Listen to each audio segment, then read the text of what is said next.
চন্দননগর হাসপাতাল থেকে শিশু বদলের অভিযোগ। ঘটনাটি ঘটেছে চন্দননগরের হাসপাতালে আইসিইউর মধ্যে। বুধবার সকালে 9:30 নাগাদ ঋতু রায় নামে এক গর্ভবতী মহিলাকে ভর্তি করে পরিবারের লোকজন। প্রসব বেদনা নিয়ে ভর্তি হওয়ার পর 12টা নাগাদ সন্তানের জন্ম দেন মা। এরপরই সন্তানের বাবাকে পুত্র সন্তান দেখানো হয়। সেই অনুযায়ী স্বাক্ষরও করেন তিনি। কিন্তু তার পর মুহূর্তেই অন্য একটি কন্যা সন্তান নিয়ে আসা হয় প্রসূতি স্বামী বিশ্বজিৎ রায়ের কাছে। তার অভিযোগ, স্বাস্থ্যকর্মী তার সন্তান বদল করেছে। এই ধরনের ভুল হয় কি করে? এরকম গাফিলতির অভিযোগ করছে আমরা আমাদের দাবি ডিএনএ টেস্ট করে উপযুক্ত প্রমাণ দিক হাসপাতাল কর্তৃপক্ষ। যদিও চন্দননগর হাসপাতাল সুপার তদন্তের আশ্বাস দিয়েছেন। আমার বোনকে ভর্তি করে গেছি আমার বোনের বাচ্চা হওয়ার জন্য, ঠিক আছে। ওনারা সিজার হবে বলেছে, আমরা জানি সিজার হবে। ওনারা নিয়ে গেছেন, নিয়ে যাওয়ার পরে বাচ্চা হয়েছে। বাচ্চার বাবাকে কোলে দিয়ে দেখিয়েছে বাচ্চা ছেলে হয়েছে, এবং কি কাগজপত্রতেও লিখিয়েছে যে ওখানে আপনি মৃত ছেলে দেখলেন না জীবিত ছেলে দেখলেন। ও লিখেছে আমার জীবিত ছেলে। তার কিছুক্ষণ 15 মিনিট পরেই বলছে ওরা মৃত ছেলে, আপনার মেয়ে হয়েছে। তাহলে কি করে হয় আপনারা বলুন? এটা কি খেলা হচ্ছে না ছেলে খেলা হচ্ছে? উনি দেখেছেন তো আপনার ছেলে হয়েছে? ওনার হাতে দিয়েছে তো, ও তো বাবা, ও তো নিজে দেখেছে। আমি যখন গেলাম গিয়ে দেখালো, ঢাকা দিয়ে নিয়ে এলো, নিয়ে আসার পর পেপার একটা দিল, বলে এখানে সই করতে হবে, ওখানে জীবিত কি মৃত ওখানে দেখাবার পরে আমি দেখলাম সব ঠিক আছে, বলে আপনার ছেলে হয়েছে। ছেলে হওয়ার পর তারপর আমরা ঠিক আছে সই করে দিলাম। সই করে দেওয়ার পর 15 মিনিট 16 মিনিট পর আমাকে ডাকছে যে মানে রিটায়ার্ড গার্জেন কে আছে। আমি গেলাম, গিয়ে বলছে আমাদের ভুল হয়ে গেছে, আমরা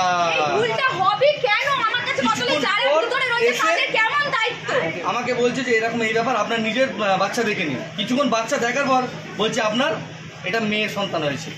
আমি বললাম এটা কি হলো, মেয়ের সন্তান? আমি তো এই মাত্র, এবং আমি সিগনেচার করে গেছি, আমার বিশ্বজিৎ রায় জীবিত পুরো সিগনেচার করে গেছি। আমি বললাম তাহলে আমি সুপারের ঘরে যাবো। ওনারা ওখানে বলছে যেখানে পারবেন যান ওখানে ঘরে। আমি সোজা সুপারের ঘরে গেলাম। সুপারের ঘর থেকে এসে সুপার কথা বলছে, আমার নাম বিশ্বজিৎ রায়। কোথায় বাড়ি আপনার? স্নেহিয়া, গ্রাম প্রাউনার, কাছাকাছি গ্রামের মধ্যে। আমি তো জানি না, আমি এখনো শুনলাম এটা। ওই পেশেন্ট পার্টি এসেছিলো আমার কাছে কমপ্লেন করতে, আমি শুনলাম। শোনার পরে আমি আমার যে নার্সিং সুপার আছে তাকে বললাম। সে কি খোঁজ নিয়ে জানালো যে এরকম একটা ঘটনা ঘটেছে, যে ওর বাচ্চা যেটা আছে, ওর বাচ্চা মাকে সিজারের মাকে যা হয়েছে, মানে ওর মেয়ের সন্তান জন্ম হয়েছে, তো সেটাই দেখানো হয়েছিল। মাকে প্রথমে সিজারের সময় দেখানো হয় যে তোমার পেটটা কেটে এই বাচ্চাটা সিজার হয়েছে আর কি, তো দেখানো হয়েছে। এবারে যথারীতি হয় ওই যে কিছুক্ষণ সময় পরে আর কি বাচ্চাটা সুস্থ আছে কিনা পাশে রেখে ঠিক সাময়িক কিছুটা সময় ওকে ইয়ে করা হয় আর কি, টেম্পারেচার বা বাচ্চার কন্ডিশন দেখে বাচ্চার ডাক্তারবাবু এসে দেখা যায়। তারপর কিছুটা সময় পরে আর কি বাইরের লোককে এসে দেখানো হয়। এটাই নিয়ম আর কি, সব থেকে এইভাবেই চলে। ওখানে যেটা হয়েছে যে কারো একজনের ভুল, কোনো একজন আমাদের ইয়ে আছে, মানে জানি না মানে কি ইয়ে হয়েছে, ওই ভুল বশত একজনের আরেকটা বাচ্চা, পাশের বাচ্চা, তার বাচ্চাটাকে হয়তো ঢুকিয়েছে। এখন ঘটনাটা আমি নিজে চোখে দেখিনি বা শুনিও নি। এখন ওদের এই ঘটনাটা যখন আমি শুনলাম তখন আমি জিজ্ঞেস করে দেখছি যে কী হয়েছে না হয়েছে। মায়ের সঙ্গে কথা বলে তারপরে আমি কথা বলে দেখেছি। মা বলছে না, আমার বাচ্চা, আমাকে যেটা হয়েছে সেটা আমাকে সাথে সাথেই দেখানো হয়েছে। আমি বাড়ির লোকের সঙ্গে কথা বলেছি, ওরা বাড়ির লোকও নাকি কথা শুনেছে আর কি, যে হ্যাঁ ওর ছেলে এবার মেয়ে বাচ্চাই হয়েছে। হ্যাঁ, এবারে ভুলবশত ওটা যেটু যখন বাচ্চাটা ওই ওর দেখানো হয় ঘন্টাখানেক পরে ওর বাচ্চাটাকে ভুলবশত অন্য কারো বাচ্চা দিয়েছে।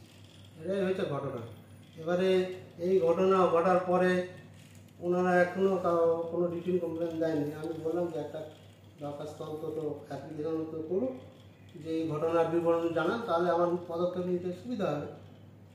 ওনারা দাবি করছেন যে ডিএনএ পরীক্ষা করবে বা টেস্ট করবে, বা এখন সেটা তো সবটাই তো এই কমপ্লেনটা না এলে কি তদন্ত কি বিষয় আমাদের চিঠিয়াঘাট ঊর্ধ্বতন কর্তৃপক্ষকে জানাতে হবে। যদি আমার এখানে সমাধান না হয় বাইরের লোকের সঙ্গে ডেকে কথা বলতে হবে। যথারীতি মানে মার উপরেই পুরোটা নির্ভর করছে যে মা কি বলছে না বলছে, তাই না? অভিযোগ হলে আপনি ব্যবস্থা হ্যাঁ, অভিযোগ হলে ব্যবস্থা তো নিতেই হবে। এবার অভিযোগ নিয়ে হলে ব্যবস্থা নেওয়ার আমার ক্ষেত্রে যেটুকুনি ক্ষমতা সেটা আমাকে বা আমি যে আমার ঊর্ধ্বতন কর্তৃপক্ষ আছে ওনাদেরকে জানাবো। যে এই ঘটনা ঘটেছে। এর কোনো নিয়ম আছে যে ডিএনএ যদি এরকম ভুল হয় তাহলে ডিএনএ মানে টেস্ট সরকারি খরচে হবে? এটা মানে এটা- ওনার এটা- family এটা দেখলে আমি খুব গরিব। আমি ঘটনাটা পুরোটাই আমি আমার উদ্যোগের কর্তৃপক্ষকে জানাবো, তারা যা এটা দেবে, ডিসিশন দেবে, সেটার উপরে আমাকে মানতে হবে। মানে আপনি কি প্রসূতির সঙ্গে কথা বলছেন? প্রসূতি না, বলেছে যে প্রসূতির সঙ্গে আমি ঘটনা উনারা যখন এলেন তারপরে আমি কি কথা বলবো? প্রসূতি কি বলছে তা বলতে পারছি না, এটা তো আপনার সন্তানই হয়েছে। সাথে সাথে আমার বাচ্চা, বাচ্চাটা ওর পাশেও আছে, মায়ের দুধ খাচ্ছে, মা আগে আদর করছে, সবই আমি দেখে আবার দেখে কিছুক্ষণ আগে। চন্দননগর হাসপাতালে একের পর এক এরকম অভিযোগ উঠছে 2-3 মাস 4 মাসের মধ্যে, মানে বারে বারে চন্দননগর হাসপাতালের কয়েকটি বিরুদ্ধে অভিযোগ এত হ্যাঁ, হাসপাতাল এবারে রয়েছে। আগে যে ঘটনাগুলো ঘটেছে সেগুলো তো ইয়ে হয়েছে, তার কমপ্লেন হয়েছে, তার শোকজ করা হয়েছে, উদ্বোধন কর্তৃপক্ষকে জানানো হয়েছে, এবং এগুলো আমি তো রিসেন্ট ইয়ে হয়েছে, এবার আগে যে ঘটনাগুলো ঘটেছে আবার শুনেছি যে ওদের মানে যে ঘটনা যেগুলো উদ্বোধন কর্তৃপক্ষকে জানানো হয়েছে, ওনারাও সেই অনুসারে ব্যবস্থা নিয়েছে। এবারে হয়তো সেটা পেশেন্ট বা পেশেন্ট পার্টির হয়তো সেটা মূলত নাও হতে পারে, কিন্তু ব্যবস্থা নেওয়া হয়েছে। আগে এত অভিযোগ উঠছে যে কোনো প্রতিষ্ঠানের বিরুদ্ধে মানুষের মধ্যে হ্যাঁ, একটা সেটা আমিও মানছি, সেটা এরকমটা হওয়াটা বাঞ্ছনীয় নয়, কিন্তু ঘটনা ঘটে যাওয়ার পরে আর কি করা যাবে, সেটাকে মেনে নেওয়া ছাড়া তো উপায় নেই। স্টাফদের কি বলবেন যে আরো হ্যাঁ, সিরিয়াস হতে? স্টাফদের আগের বারেও বলা হয়েছে, এবারেও ডেকে বলা হচ্ছে। এবারে ঘটনাটা ঘটেছে, এবার সেটা তদন্ত হোক, তদন্ত সাপেক্ষে তারপর ওদেরকে বলা হবে আরেকবার, যাদের কাজে অন্তত সতর্ক থাকা উচিত। আর আমি চাইবো যে যারা আর কি আমার যে কর্মচারীরা, এরা অন্তত আরেকটু সতর্ক হয়ে, আরও বেশি সতর্ক হয়ে যাতে কাজ করে, ভবিষ্যতে যদি এই ঘটনা না ঘটে সেটা ইয়ে করা। আমার হাতে যে পুণ্য আছে আমি সেজন্য চেষ্টা করবো। স্যার আপনার নাম? আমার নাম সন্তু ঘোষ। তাহলে নিয়মে ভুল হয়েছে বলে কথা বলছেন কেন? ভুল হয়েছে বলে পেশেন্ট আছে, এখানে পেশেন্ট আছে,